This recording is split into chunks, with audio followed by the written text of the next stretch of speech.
नमस्कार दोस्तों, ਅੱਜ ਗੱਲ ਕਰਦੇ ਹਾਂ ਪੰਜਾਬ ਦੀ ਸਿਆਸਤ ਦੀ। ਪੰਜਾਬ ਵਿੱਚ ਕਾਂਗਰਸ ਦੇ ਘਮਸਾਨ ਤੋਂ ਬਾਅਦ ਪਾਰਟੀ ਹਾਈ ਕਮਾਂਡ ਨੇ ਜਿਹੜੀਆਂ ਆਪਣੀਆਂ ਨੇ ਗਤੀਵਿਧੀਆਂ ਬਹੁਤ ਤੇਜ਼ ਕਰ ਦਿੱਤੀਆਂ ਨੇ। ਆਉਣ ਵਾਲੀ ਇਲੈਕਸ਼ਨ ਨੂੰ ਦੇਖਦੇ ਹੋਏ ਜਿੱਥੇ ਪਾਰਟੀ ਪ੍ਰਧਾਨ ਨੂੰ ਸਮਝਾਇਆ ਜਾ ਰਿਹਾ ਹੈਗਾ, ਉੱਥੇ ਹੀ ਕੈਪਟਨ ਸੀਐਮ ਨੂੰ ਵੀ ਕਿਹਾ ਜਾ ਰਿਹਾ ਹੈ ਕਿ ਉਹ ਆਪਣੇ ਵਰਕਰਾਂ ਨੂੰ ਲੈ ਕੇ ਚੱਲੇ। ਜਿੱਥੇ ਪੰਜਾਬ ਦੇ ਇੰਚਾਰਜ ਹਰੀਸ਼ ਰਾਵਤ ਜੀ ਨੇ ਆਪਣਾ ਪੂਰਾ ਜ਼ੋਰ ਲਾਇਆ ਹੈਗਾ ਦੋਨੇ ਗਰੁੱਪਾਂ ਦੇ ਵਿੱਚ ਸਮਝੌਤਾ ਕਰਾਉਣੇ, ਉੱਥੇ ਪਾਰਟੀ ਹਾਈ ਕਮਾਂਡ ਨੇ ਵੀ ਆਪਣੇ ਜਿਹੜੇ ਬੰਦੇ ਨੇ ਉਹ ਪੰਜਾਬ ਵਿੱਚ ਭੇਜੇ ਹੋਏ ਨੇ। जो अज थोड़ी मुलाकात कराने दिल्ली तो पंजाब पहुंचे JP दुबे जी, जो कांग्रेस हाई कमान के काफ़ी नज़दीक ने। दुबे जी थोड़ा प्रोग्राम में स्वागत है।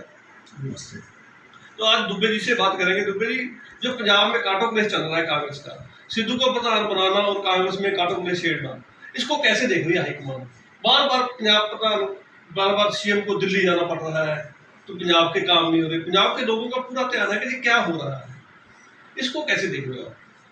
पहली बात कि पंजाब में कोई मनमुटाव नहीं है, पंजाब कांग्रेस के अंदर कोई अंतर्विरोध नहीं है। दोनों लोग जैसे कैप्टन साहब अपना जो है गवर्नमेंट का काम देख रहे हैं, बखूबी देख रहे हैं और जन आकांक्षा को पूरा कर रहे हैं। उसी तरह से सिद्धू जी अपने ऑर्गेनाइजेशन को मजबूत करने में लगे हुए हैं, तो किसी तरह का विवाद नहीं है। रह गई बात तो जो है हाईकमांड के पास जाने की, तो हाईकमांड के पास तो सब लोग जाते हैं, सब लोग अपनी बात रखते हैं और वो अधिकार भी है, और शायद हाईकमांड उससे ये निकालता भी है, निचोड़ भी निकालता है कि हमारी पार्टी कहाँ तक पहुंची है, कहाँ तक डेवलपमेंट है। देखो, आप दिल्ली से आए हो तो आप दिल्ली वालों की बात करते हो। पार्टी है, पार्टी में तो सभी बराबर है, लेकिन जो पंजाब के लोग देख रहे हैं कैप्टन और सिद्धू के बीच में, सिद्धू जो जिस मंत्री सिद्धू के साथ है वो कैप्टन को शक्ल नहीं दिखाना चाहते, सर कैप्टन के साथ नहीं जाना चाहते। कैबिनेट मीटिंग में भी वो कैप्टन के साथ नहीं जाना चाहते। तो आप कह रहे हैं सब कुछ ठीक है, पंजाब के लोग तो नहीं देख रहे इस बात को कि हाईकमान कैसे देख रही है? नहीं, हमारी नज़र में और जहाँ जहाँ मैं मिला हूँ, लोगों से मिला हूँ, तो वहाँ ऐसी कोई बात हमारी नज़र में नहीं आई है कि कोई डिफरेंसेस है, कोई मतभेद है या इस तरह का कोई जो मनमुटाव, तो कुछ भी नहीं है। सब लोग, हमें तो जब जितना काम डेवलपमेंट करना चाहिए उतना डेवलपमेंट जो है ऑलरेडी जो है कैप्टन साहब के नेतृत्व में हुआ है। विकास का काम या कुछ पॉइंट जो रह गए हैं 18 पॉइंट में से, वो उसको पूरा किया जा रहा है। तो जिस आप जनता की बात कर रहे हो, पंजाब के लोगों की बात कर रहे हो, पंजाब के लोग तो जो है खुश हैं कांग्रेस गवर्नमेंट से। कांग्रेस गवर्नमेंट ने बहुत ज़्यादा काम किया है, डेवलपमेंट का काम, और आगे भी चूँकि ये सतत प्रक्रिया है, तो हम ये नहीं कह सकते कि हम 100% जो है किए हैं। हम उसके आगे भी ये प्रयास जो है डेवलपमेंट का जो है जारी रखेंगे। तो आप लोगों ने जो सिद्धू को प्रधान तो बना दिया, उसके साथ 4 और लगा दिए, क्या सिद्धू पर विश्वास नहीं था या सिद्धू के साथ नहीं है लोग? क्योंकि सिद्धू जो है वो बड़बोले हैं, पॉलिटिशियन काम है, वो स्पोर्ट्समैन ज़्यादा है। वो लीडरी काम करते हैं, वो हास्य मजाक ज़्यादा करते हैं। उन्हें इसको लोग देख रहे हैं कि जो कैप्टन के प्रति उनकी लैंग्वेज है, जो प्रोग्राम कैप्टन ने दिए थे सरकार आने के पहले, जो सरकार आने के बाद पता नहीं पूरे हुए कि नहीं हुए, अब आपके लोगों ने इस तरह उठा दिया कि पंजाब में जो कैप्टन ने वादे किए थे वो कभी पूरे नहीं हुए। तो उसके लिए सरकार ने नुक्ती प्रोग्राम दे दिया, 5 नुक्ती प्रोग्राम दे दिया, 18 नुक्ती प्रोग्राम दे दिया। तो ये क्या है, क्या हो रहा है? नहीं, ऐसा हर जगह जहाँ भी आप कांग्रेस पार्टी का ऑर्गेनाइजेशन देखेंगे तो एक प्रेसिडेंट के साथ में वर्किंग प्रेसिडेंट दिया जा रहा है, कोई पंजाब में सिर्फ नहीं दिया गया है। तो उसके पीछे ये है कि काम तेजी से हो। जब एक आदमी एक प्रेसिडेंट के साथ में 4 वर्किंग प्रेसिडेंट लगते हैं तो उसमें मेहनत ज़्यादा होती है, काम बढ़ता है और तेजी से काम होता है। तो उसको उस नज़रिए से आप देखिए। सिद्धू में काबिलियत है, सिद्धू के आने के बाद कांग्रेस पार्टी के वर्कर में उत्साह ज़्यादा है, तो सिद्धू डिजर्व करते हैं, उनके अंदर पोटेंशियल है, वो अपने पोटेंशियल का इस्तेमाल कर रहे हैं और ऑर्गेनाइजेशन हमारा मजबूत हो रहा है। तो ये तो चलो बात रही हाईकमान की। हाईकमान ने देखा है कि सिद्धू भी उनके लिए बराबर है, CM भी बराबर है, कैप्टन बराबर है, वो तो बात ठीक है। अगर आप पंजाब में आए हो तो आप लोगों से कैसे लोगों से बात कर रहे हो, क्या लोगों की समस्या है, क्या बता रहे हैं लोग कि जो पंजाब की कांग्रेस नहीं कर सकती, शायद हाईकमान के पंजाब में आके कर दे?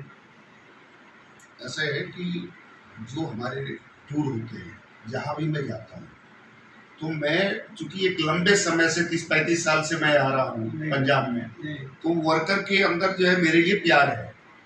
वर्कर अपना परिवार समझ के अपनी बात रखता है, कहता है, और हम उसका जो है निदान करने की कोशिश करते हैं।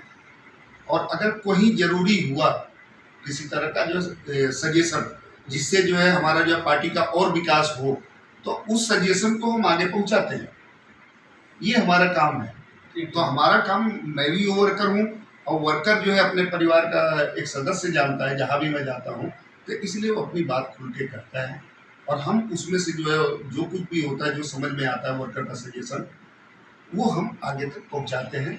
उससे पार्टी मजबूत हो गई है और वर्कर में उत्साह है। मैं आपको बता दूं कि मैं देख रहा हूं कि फर्स्ट टर्म के बाद सेकेंड टर्म के लिए भी वर्कर में इतना उत्साह है, इतना हौसला है कि वो करे कि भी सेकेंड टर्म भी हमारा 2022 भी कांग्रेस की ही गवर्नमेंट बनेगी। बिल्कुल बिल्कुल, आपकी बात सही है। 2005-2007 के लिए कैप्टन सीएम पंजाब के सीएम रहे हैं, उन्होंने बहुत अच्छा काम किया था। ऐसा लग रहा है कि वो रिपीट करेंगे, लेकिन अपनी जो खिच्चोतान थी उसी में वो उलझ के रह गई और थोड़ी सीटों, थोड़े उससे बतों से वो इलेक्शन हार गई। ठीक है, सत्ता से दूर रहना पड़ा। तो दूर इतना रहना पड़ा कि उसको पंजाब में क्या है, जी सत्ता गई वो अकाली और कांग्रेस में टर्म बाई टर्म चलती है, तो वो टर्म से मिस हो गए तो 10 साल अकाली राज कर गई। ठीक है, तो उसके बाद जो हालात हुए पंजाब में, दोबारा कांग्रेस सरकार आ गई, इतनी मेजोरिटी से आ गई कि उनको कोई दिक्कत नहीं है, सरकार चलाने में कोई दिक्कत नहीं है। पर जब 1 साल रह गया, 6 महीने रह गए, तो कांग्रेस कितना ज़्यादा हो गया, हाई कमांड को भी दखल देना पड़ा। तो दूसरी बात यह कि पूरे देश से कांग्रेस का जो वो साफ होता जा रहा है, कांग्रेस को पक्का प्रधान नहीं मिल रहा। सोनिया गांधी प्रभारी है, सोनिया गांधी सरकार को चला रही, कांग्रेस पार्टी को चला रही है। राहुल गांधी को मौका मिला, राहुल गांधी नहीं चला सके। इसमें क्या है कि राहुल गांधी को क्या प्रॉब्लम आती है कि राहुल गांधी प्रेसिडेंट बने थे, उनको चलाना चाहिए था, तो वो जो है वो लोगों तक तो आती है। राहुल गांधी ने सतत प्रयास किया है पार्टी को आगे बढ़ाने के जी, लिए, और आज भी वो प्रयास कर रहे हैं। उनके अथक प्रयास से पार्टी मजबूत हो गई है। बिल्कुल आपकी बात सही है। अब वो जो आपने कहा उन्होंने क्यों रिजाइन दिया, उनका व्यक्तिगत था, क्योंकि एक अपोजिशन की तरफ से कहा जा रहा था एक ही परिवार के लोग, एक ही परिवार के लोग।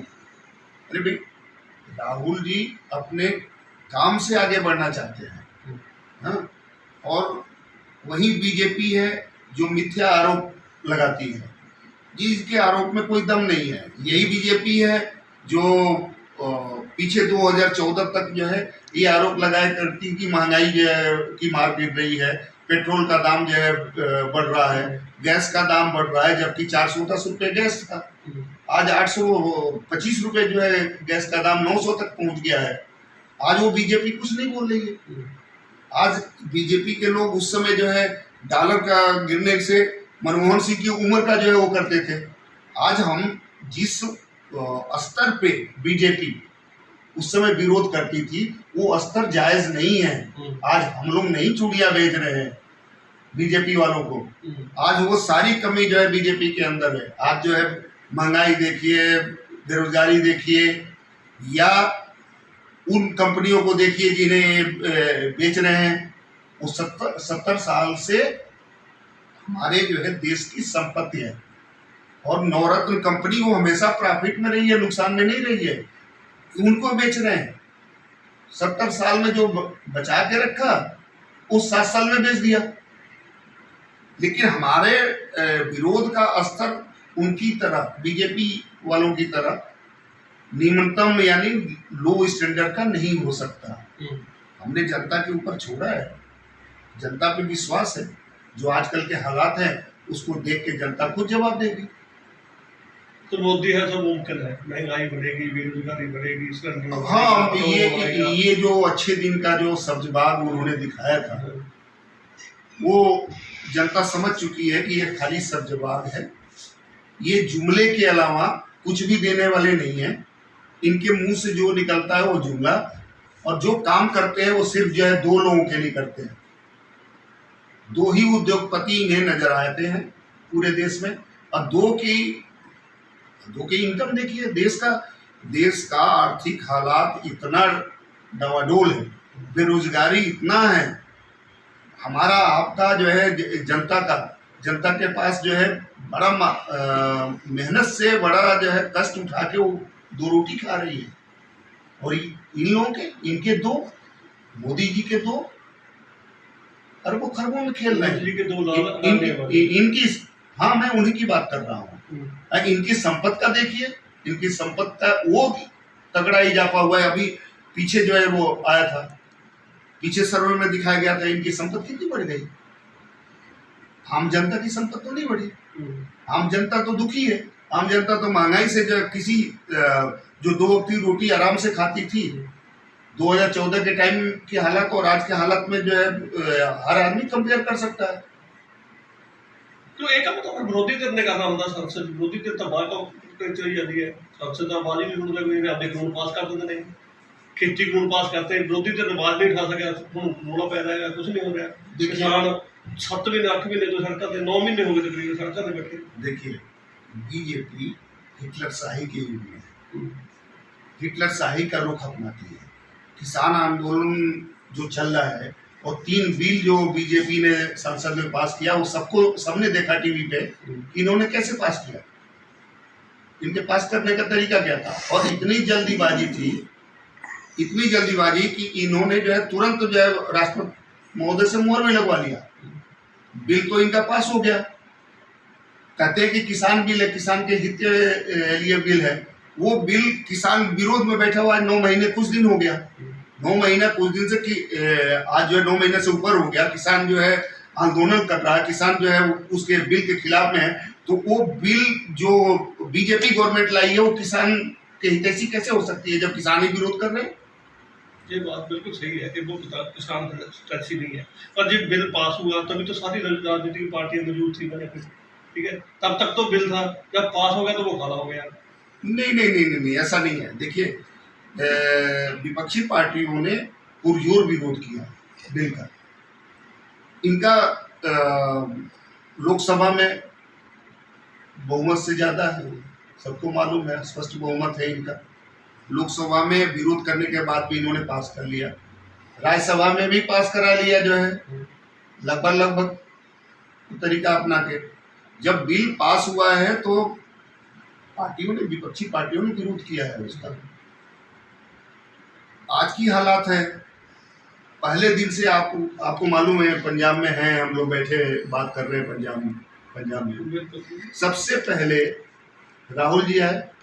राहुल जी यहाँ उसका जो है के नेतृत्व में सभा हुई, रैली हुई।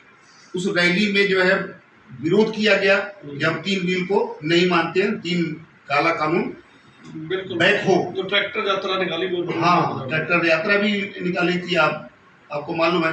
और आज भी हम उसी स्टैंड पे, कांग्रेस पार्टी उसी स्टैंड पे है। कांग्रेस पार्टी किसानों के साथ है और कांग्रेस पार्टी कहती है कि ये बिल जो है आप वापस कीजिए, ये बिल नहीं चलेगा। तो ये तो बात किसानों की। अगर आपका ट्विटर अकाउंट देखे तो आप लिखते हैं जेपी दुबे बेरोजगार। इसका क्या मतलब है? जेपी पार्टी को समझा दो। जी पूरा देश बेरोजगार और बेरोजगारी की संख्या बढ़ रही है, जेपी दुबे बेरोजगार नहीं है क्या? नहीं देखो, जेपी दुबे के है मैं बेरोजगार हूँ तो नहीं, बात हजम नहीं होती। दुनिया तो है ही है ना। अगर इतना हल्ला गुल्ला हो रहा है देश में, हम तो उन्हीं के साथ में है ना जहाँ जनता है। आज युवाओं की हालत देखिए आप। कोरोना आया, कोरोना से और त्रासदी बढ़ गई। आज युवा कितना बेरोजगार है देश में। अगर युवा बेरोजगार है तो मैं भी तो बेरोजगार ही हूँ। मेरे को कौन से उद्योग धंधे लगे हुए हैं? तो भाई साहब आपने राजनीतिक लोगों की बात करते कि जब सत्ता में आते हैं तो उनको रोजगार मिल जाता है, 5 साल बाद वो सत्ता से बाहर हो जाते हैं, बेरोजगार हो जाते हैं। ये तो राजनीतिक लोगों का है। तो आम लोग तो बेरोजगार ही रहते हैं। राजनीतिक आदमी वही बात बोलता है जो सच्चाई होती है। और देश की हालत आप भी देख रहे हो, आप भी समझ रहे हो, आपके भी बच्चे हैं। देखो कहीं दिख नहीं रहा कि आगे जो कि कितने जो बेरोजगार हो रहे हैं। तो जब हमारे युवा बेरोजगार है तो मैं रोजगार वाला कैसे हो सकता हूँ? हमने इसलिए जो उसमें जोड़ा हुआ है ट्विटर में कि जेपी दुबे, जयप्रकाश दुबे आगे बेरोजगार। हम अपने देश के युवाओं के साथ में हैं, उनका भविष्य अंधकार में है। डिग्रियां उन्होंने ले रखी हैं, आप अपने बच्चों को पढ़ाते हो, कितना आजकल एजुकेशन, हायर एजुकेशन कितना जो महंगा हो गया है। उतना बच्चे पढ़ के आते हैं और आने के बाद उन रोजगार ढूंढते हैं तो रोजगार नहीं मिलता है, वो हताश होते हैं, वो कहते हैं कि मैं अपने माँ बाप की सेवा नहीं कर पा रहा हूँ।